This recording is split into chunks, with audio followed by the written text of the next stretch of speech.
उन्हाळ्यामध्ये कमी तेलामध्ये, कमी मेहनतीमध्ये काहीतरी चटपटीत खायचं असेल आणि नेहमीची पिठलं पोळी खाऊन तुम्ही बोर झाला असेल तर नक्कीच त्या साहित्यापासून काहीतरी चटपटीत बनवूया. चला तर पाहूया. 1 वाटी मी बेसन घेतलं आहे. तुम्हाला जेवढं हवं तुम्ही त्यानुसार बेसन घेऊ शकता. बेसनला भाजून घ्यायचे, खूप जास्त भाजायची गरज नाही आहे.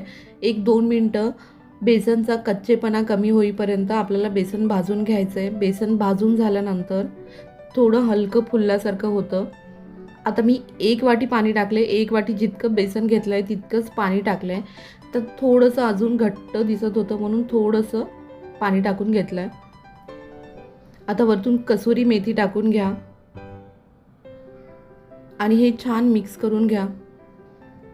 हे पहा, हे मिश्रण इतपत आपल्याला घट्टसर हवं आहे. खूप जास्त पातळ किंवा खूप घट्ट नको आहे. याच्या गुठळ्या पूर्ण मोडल्या पाहिजे. आता कढईमध्ये मी 1 चमचाभर तेल टाकले. तेलामध्ये जिरं मोहरी टाकून घ्या.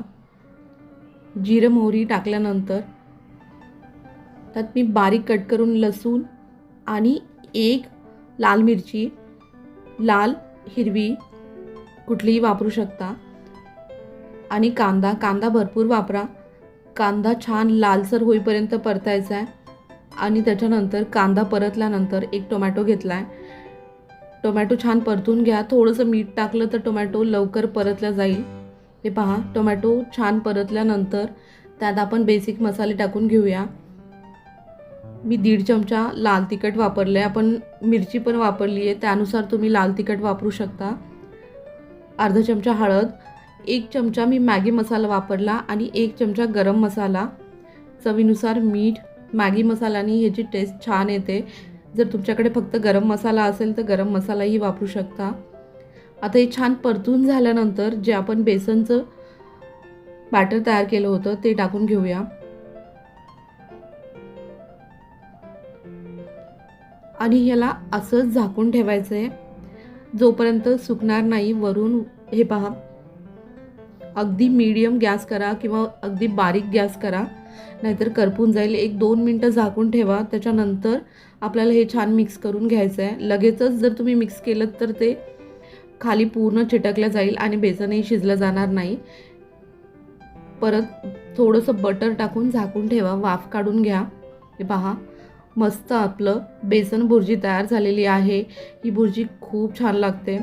नक्की ट्राय करून बघा. नेहमीचं पिठलं जर लहान मुलं खात नसतील तर या प्रकारची बेसन भुर्जी, तुम्ही थोडं जास्त पाणी घातलं तर अजून थोडीशी ओली होऊ शकते. मी थोडी कोरडी केली आहे आणि नेहमीचं जे कणिक असतं त्याला छान मळून घेतलं.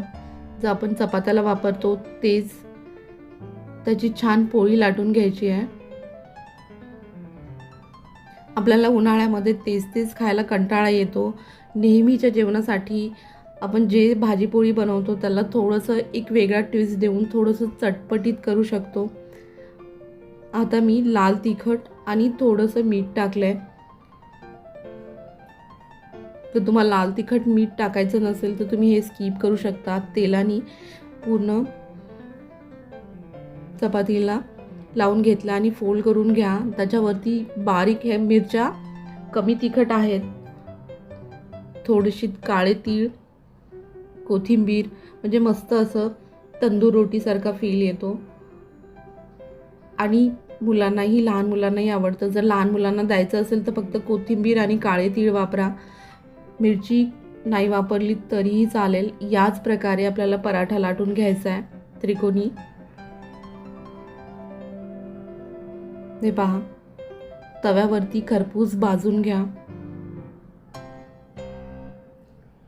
हा पराठा असंही लोणच्यासोबत खायला छान लागतो किंवा बेसनच्या भुर्जीसोबत जे आपण बनवलं त्याच्यासोबतही छान लागतं. जर तुम्हाला पातळ बनवायचं असेल तर 2 वाट्या पाणी घाला.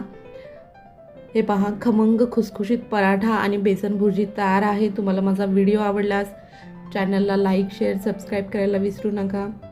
थँक्यू.